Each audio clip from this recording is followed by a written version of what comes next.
After World War II, America faced a problem no one had expected: too many airplanes. Tens of thousands of fighter planes, bombers, and transports had been built to win a war that had just ended. Among them, the P-51 Mustang, the plane that had dominated the skies over Europe, escorting bombers deep into Germany and cutting swaths through the Luftwaffe, sat in storage depots, unused and unwanted.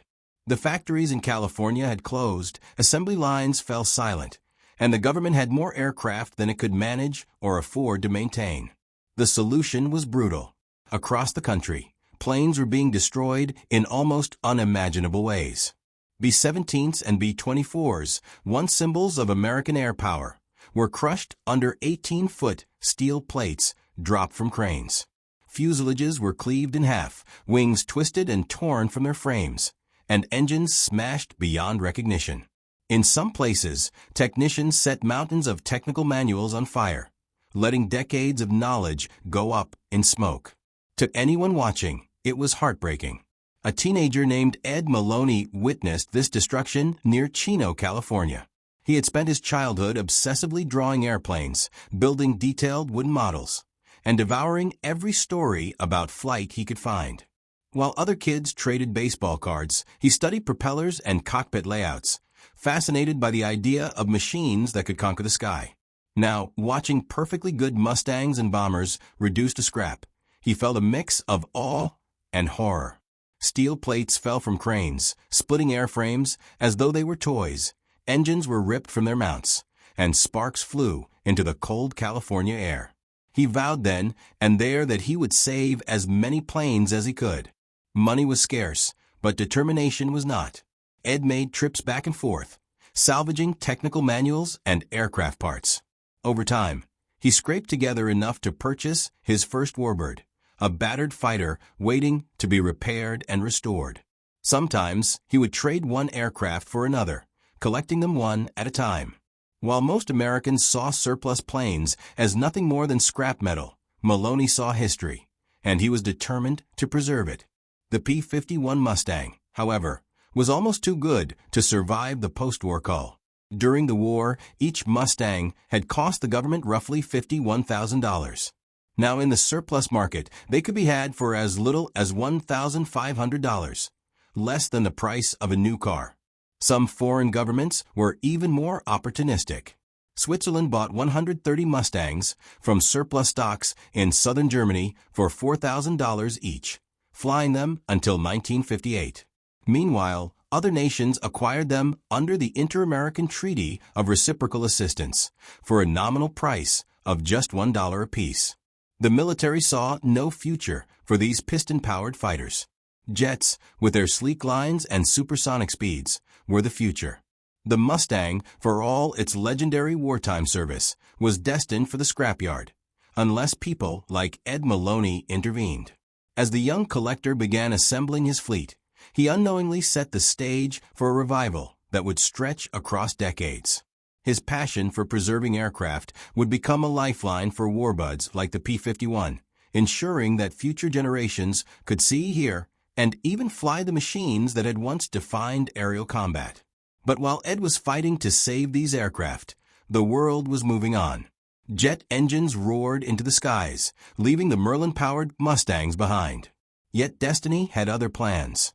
Just a few years later, in June 1950, North Korea invaded South Korea. American forces stationed in Japan scrambled to respond, and a critical problem became immediately apparent. Jets were fast, but they had limitations.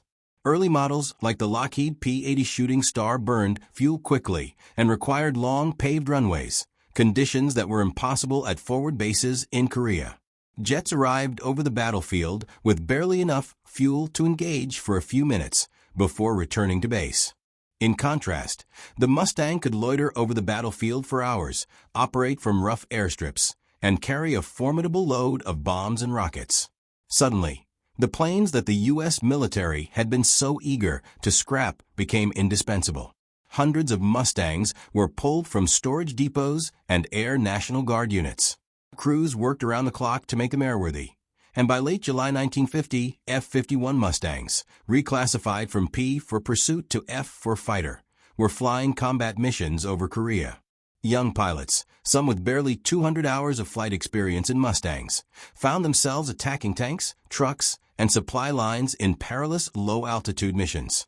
Unlike their World War II escort roles, these pilots no longer hunted enemy aircraft at 25,000 feet.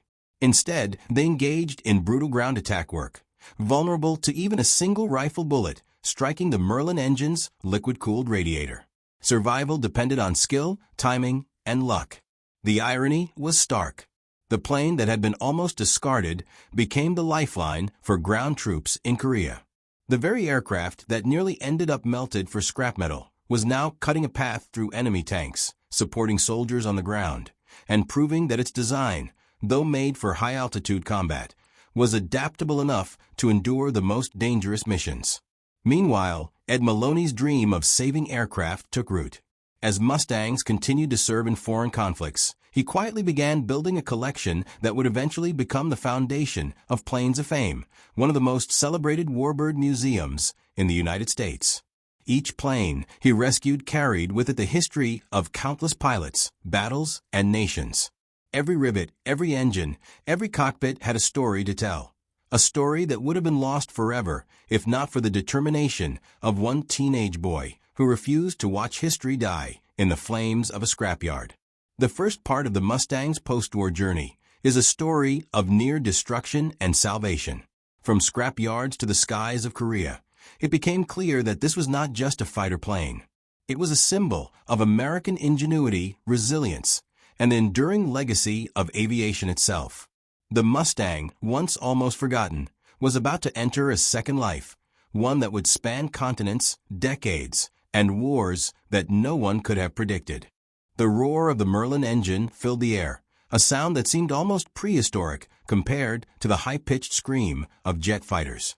Yet in the early days of the Korean War, the P-51 Mustang proved that raw power, reliability, and versatility could still dominate the battlefield. By July 1950, just weeks after North Korea's invasion of South Korea, hundreds of Mustangs were rushed from storage depots across the United States to Japan. Crews worked day and night, inspecting, repairing, and retrofitting each aircraft. Fuel lines were checked, weapons recalibrated, radios repaired, and Merlin engines carefully tuned. The Air Force had acted fast, recognizing that jets, though modern and fast, were useless in the rough, cratered airfields and mountainous terrain of Korea. The designation had changed. P-51 was now F-51, but in the cockpit, nothing had. Pilots strapped in, fired up the engines, and felt the familiar vibration and hum of a plane built to protect bombers over Berlin. Lieutenant E. Helleth was one of the young American pilots sent to Korea to advise and fight alongside the Republic of Korea Air Force. With barely 200 hours of Mustang flight experience, Helleth found himself on his first low-level mission, tasked with attacking enemy supply convoys moving south toward the Pusan perimeter. The dangers were immediate. Unlike modern jets, the Mustang's Merlin engine was vulnerable. A single .30 caliber bullet through the radiator could spell instant death, freezing the engine within minutes. Pilots had no luxury of gliding to safety. Seconds became critical, and every maneuver could mean survival or disaster. But the plane had advantages that jets could not match. It could operate from short, rough airstrips, carry heavy bomb loads, and remain over the battlefield for hours, providing close air support where it was desperately needed. Helleth's first encounter was a baptism by fire. Flying low over a Korean valley, he spotted two North Korean tanks advancing along a dirt road. His radio had failed, so he could not alert his squadron. Decision-making fell entirely on him. Diving from treetop level, he released his weapons, destroying the first tank in a blast of fire and shrapnel. He pressed forward, engaging trucks, supply vehicles, and artillery positions, all while dodging bullets, anti-aircraft fire, and the jagged mountains around him. When he finally returned to base, he was nearly out of ammunition, exhausted, and exhilarated. It was missions like these that defined the Mustang's Korean service: brutal low altitude, close to the enemy, yet supremely effective. The Mustang's performance forced a shift in tactical thinking. High-altitude dogfights had been romanticized during World War II, but in Korea, they were obsolete. Ground support became paramount. Tanks, trucks, supply convoys, and artillery were the targets, and the Mustang was the weapon of choice. Every sortie demanded skill, courage, and nerve. Pilots relied on precision, trusting the aircraft that had once escorted bombers across Europe to now survive in an entirely different kind of war. Conditions on the ground were harsh. Forward airstrips offered little shelter. Pilots and mechanics lived in tents or unheated buildings, enduring freezing winters and torrential rains. Improvised heating systems, fueled by aviation gasoline, sometimes resulted in accidental fires, claiming lives even before the planes left the ground. Yet despite these hazards, the Mustang performed. North Korean forces quickly learned to fear its distinctive sound, the whine of the Merlin engine, followed by the staccato rattle of .50 caliber machine guns. The international dimension of Mustang service in Korea was equally remarkable. Australians, South Africans, and South Koreans all flew the plane, often under difficult conditions. The Royal Australian Air Force's No. 77 Squadron operated Mustangs from July 1950 to April 1951, flying ground attack missions and escorting American B-29 bombers. Losses were significant. Pilots were killed or went missing, many to enemy fire. The South African Air Force flew alongside the Americans, earning a reputation for professionalism under constant pressure. Even the South Koreans, lacking jets of their own, relied on the Mustang as the backbone of their fledgling air force. Yet the Mustang was not invincible. Its Achilles heel, liquid-cooled engines, meant that even a minor hit could be catastrophic. During the harsh Korean winter, ice would accumulate on wings at low altitudes, causing stalls and spins that were almost impossible to recover from. Ground fire was relentless, and pilots had to make split-second decisions in life-or-death situations. Every mission carried the possibility that they would not return, and yet they flew again and again. Behind every successful mission were mechanics, engineers, and crews who labored tirelessly to keep the Mustangs in the air. Many planes had been mothballed, sitting for years in desert storage, and now had to be brought back to operational condition under pressure. It was a race against time. The survival of ground troops often depended on the reliability of these aircraft. The engineers and maintenance crews became unsung heroes, keeping engines running, repairing damage, and ensuring that each pilot could take off and return safely. By the end of the Korean War, statistics told a brutal story. Hundreds of F-51 Mustangs were lost, many to ground fire, some to accidents or weather.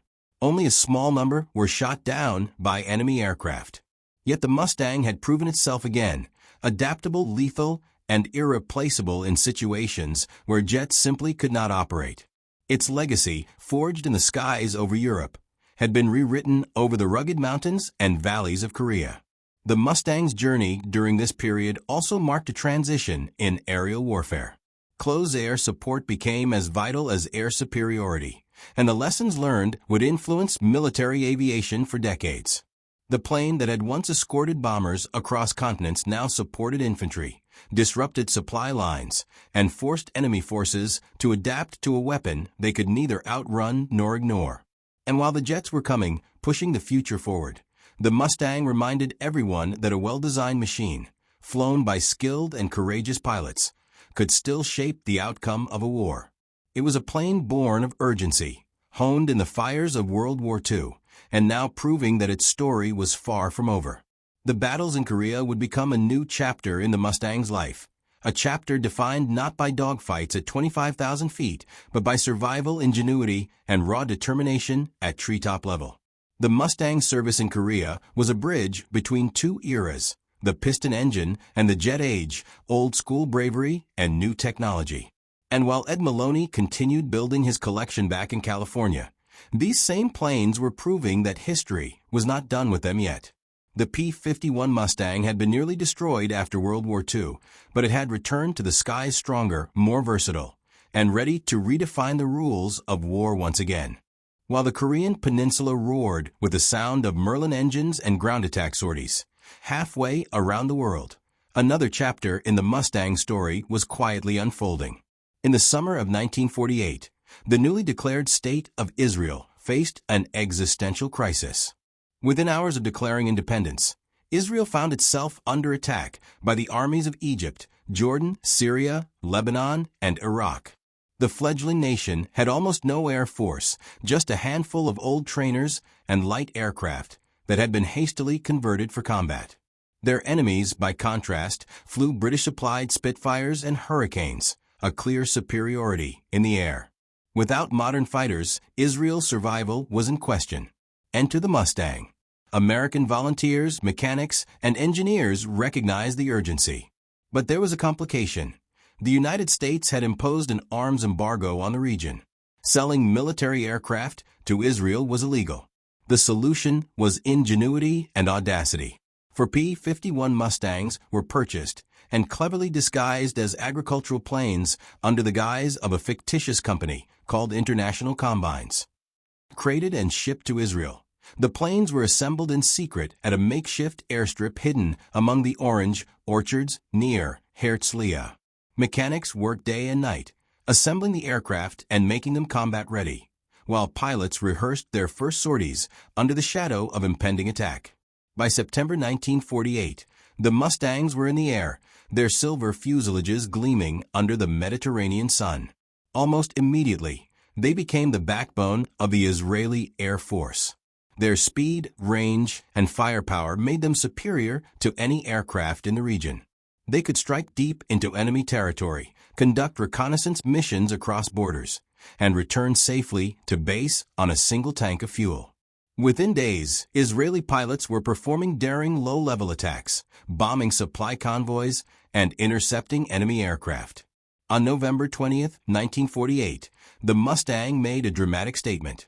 A Royal Air Force de Havilland Mosquito was conducting reconnaissance over Israeli territory, confident that no aircraft could reach it. Wayne Peake, an American volunteer flying a Mustang, scrambled from Castina Air Base, climbed to altitude, and intercepted the Mosquito. With precision and audacity, Peake shot it down, sending a clear message. The skies over Israel would no longer be uncontested. The Mustang had arrived not just as a fighter, but as a symbol of resilience and ingenuity. The versatility of the Mustang was tested in other ways. The Israeli Air Force soon realized that their enemies relied heavily on telephone communications to coordinate ground operations. Radio networks were unreliable, and intelligence revealed that cutting these lines could cripple the opposing armies. In October 1956, during the Suez Crisis, Israeli Mustangs were tasked with an unprecedented mission: to sever Egyptian telephone lines across the Sinai Desert. Flying at treetop level, their propellers skimming the sand, pilots used a specialized weight and cable device to cut the wires. When some devices failed, they improvised, slicing the lines directly with wings and propellers, demonstrating an almost suicidal courage and unparalleled skill.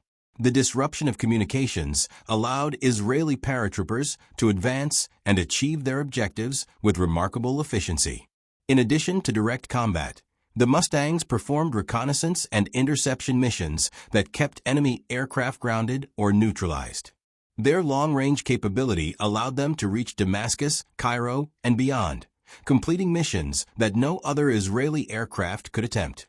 By the end of the War of Independence in early 1949, the Mustang had proven itself indispensable. Its combination of speed, range, firepower, and adaptability had helped secure the survival of a nation on the brink. Even after the war, the Mustangs continued to serve. Reconnaissance missions over neighboring countries, occasional bombing operations, and quick response strikes kept the aircraft in constant use. By 1951, as Israel acquired jet aircraft like the Gloster Meteor, the Mustang's frontline role began to diminish. Yet it remained a critical asset for training and secondary combat missions. Its legendary status grew with every sortie, cementing its reputation as a reliable and deadly fighter beyond its World War II origins. The Mustang's adventures in Israel also highlighted a unique aspect of aviation history: the plane's ability to adapt to almost any task. From escorting bombers over Europe to close air support in Korea, to reconnaissance and sabotage in the Middle East, the Mustang evolved continually. Its airframe, originally designed for high-altitude dogfighting, proved robust enough to survive low-level desert strafing runs and improvised modifications. The Rolls-Royce Merlin engine, while vulnerable, gave pilots unmatched speed and maneuverability, and the aircraft's long range allowed it to strike deep into enemy territory without refueling. For Israeli pilots, the Mustang was more than a machine, it was a lifeline. Many of these pilots were former World War II veterans or American volunteers who understood the capabilities of the aircraft intimately. They adapted tactics, flying low to avoid radar, striking quickly, and relying on the Mustang's superior handling. The aircraft became a symbol of defiance and ingenuity, representing a nation willing to fight against overwhelming odds.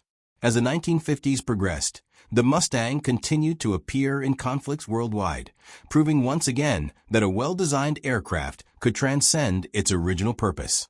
The lessons learned in Israel would influence air tactics for years, particularly in terms of low-level strikes, improvisation, and the integration of aircraft into small, rapidly responding air forces.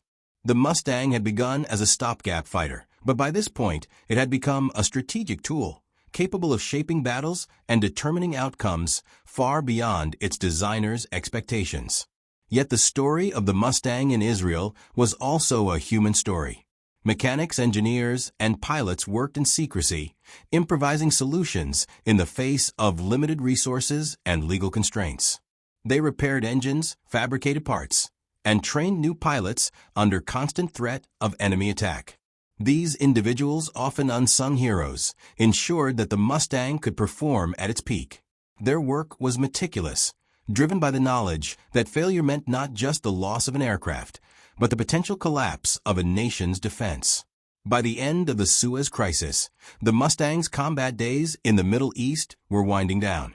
Jets were becoming more prevalent, and the aircraft's role shifted to training, reconnaissance, and secondary missions. Yet the Mustang had earned a permanent place in history. Its exploits in Israel, from combat sorties to daring low-level operations, added to the legend that had begun in Europe and continued in Korea. Every mission reinforced the idea that the Mustang was more than a fighter. It was a symbol of adaptability, courage, and human ingenuity. Even as jets began to dominate the skies, the Mustang remained relevant. Its design, speed, and versatility allowed it to take on tasks that jets could not perform efficiently. It continued to inspire pilots, engineers, and aviation enthusiasts, demonstrating that an aircraft built for one era could redefine its purpose in another.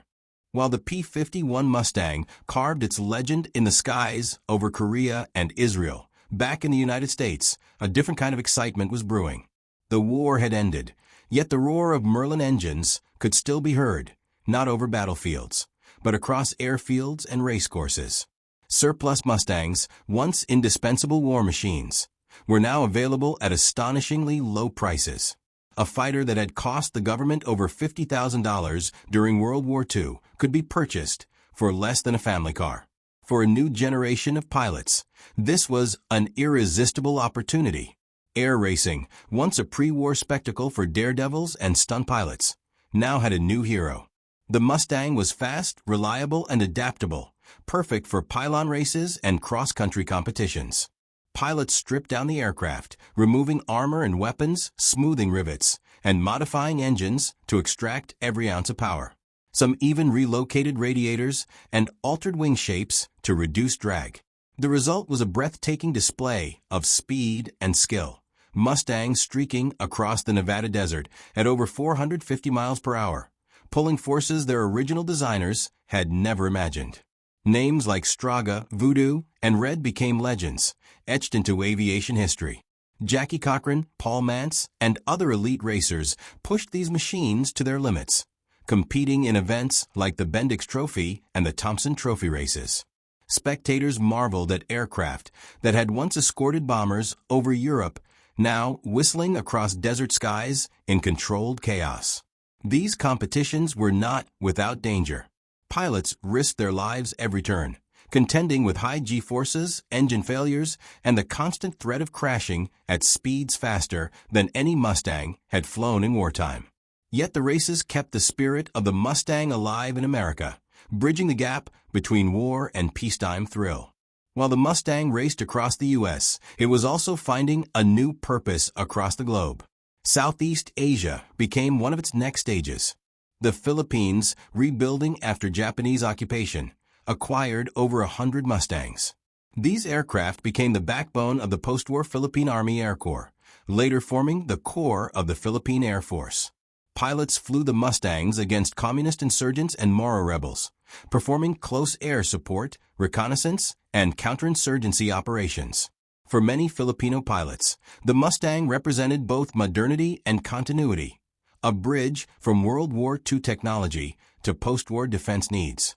Indonesia, emerging from the remnants of Dutch colonial rule, also turned to the Mustang.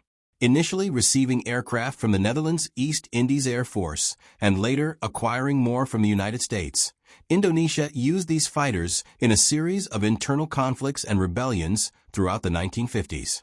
The Mustang's versatility was once again demonstrated in harsh and unpredictable environments.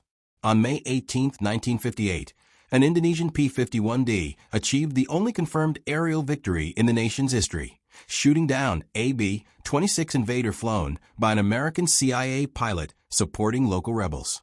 The incident highlighted both the Mustang's enduring combat capability and the complex geopolitics of the Cold War era. Meanwhile, in Central America, the Mustang story took another dramatic turn. The 1969 conflict known as the Soccer War between El Salvador and Honduras would mark the last recorded combat between propeller-driven fighters. Both nations' air forces were relics of World War II, flying F-4U Corsairs and a handful of Mustangs. The opening of the conflict was almost surreal. Salvadoran forces dropped bombs by hand from a converted transport plane, while Mustang and Corsair pilots scrambled to attack enemy positions and support ground troops. On July 17, 1969, Captain Fernando Soto of the Honduran Air Force took off on his fourth mission of the day in an F-4U-5 Corsair. He encountered two Salvadoran Cavalier Mustangs piloted by Captains Douglas Varela and Leonel Lovo. What followed was an intense aerial duel that demonstrated the Mustang's enduring combat prowess. Varela and Lovo initially targeted a single Corsair, only for Soto and his wingman to intervene.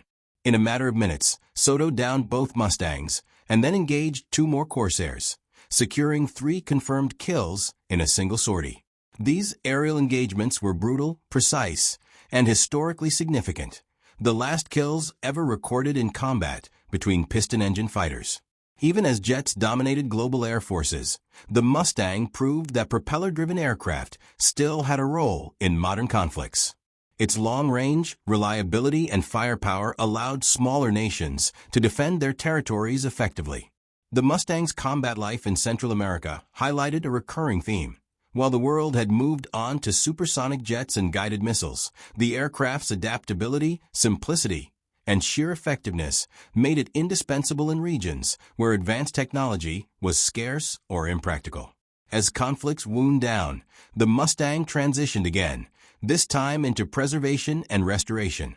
Ed Maloney, who had witnessed the destruction of Mustangs in California as a teenager, dedicated his life to saving these machines from the scrap heap. By the 1970s, Maloney had established a permanent home for his collection at Chino Airport, where volunteers and former pilots restored Mustangs to flying condition. These efforts ensured that the legacy of the Mustang would not fade into history, but remain a living, breathing symbol of aviation excellence. The Mustang's influence extended beyond military and racing circles. It became a cultural icon, starring in films, inspiring books, and drawing thousands of spectators to air shows. Restorers meticulously recreated authentic paint schemes, cockpit layouts, and armament, preserving not only the aircraft, but also the stories of the men who flew them.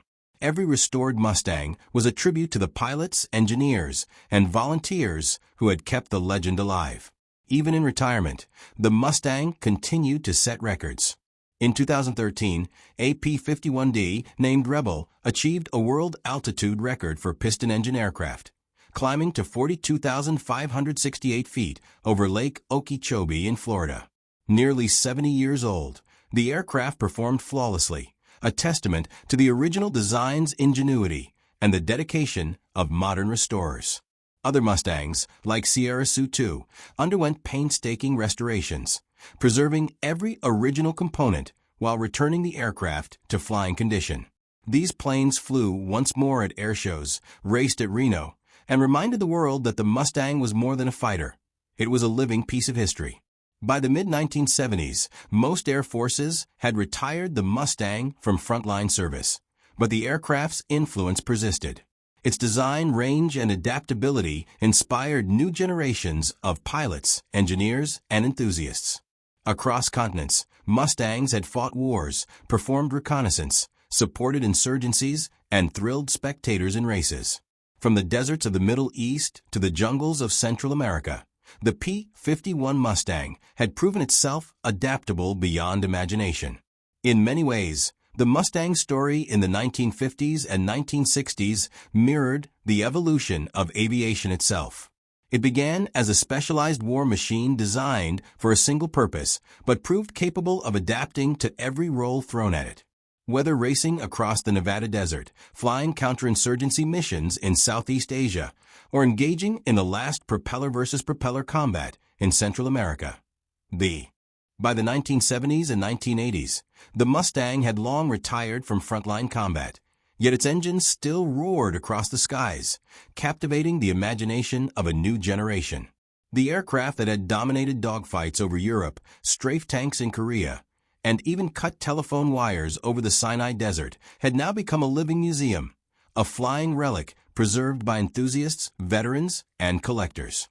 Ed Maloney, the teenager who had once watched P-51s smashed by steel plates at Calero Field, had fulfilled his lifelong vow. By the 1970s, his collection had found a permanent home at Chino Airport in California, in a facility now known as the Planes of Fame Air Museum. Maloney's dedication was not just about preserving machines. It was about preserving stories, lives, and moments that defined an era. Volunteers, many of them former wartime pilots and mechanics, worked tirelessly to restore Mustangs to airworthy condition. Each aircraft became a tribute not only to technological achievement, but to human courage. Restoration of a P-51 was an exacting, painstaking process. Original blueprints were studied, and where parts were missing or destroyed, new components were manufactured to exact specifications. Rolls-Royce Merlin engines, long out of production, were meticulously rebuilt.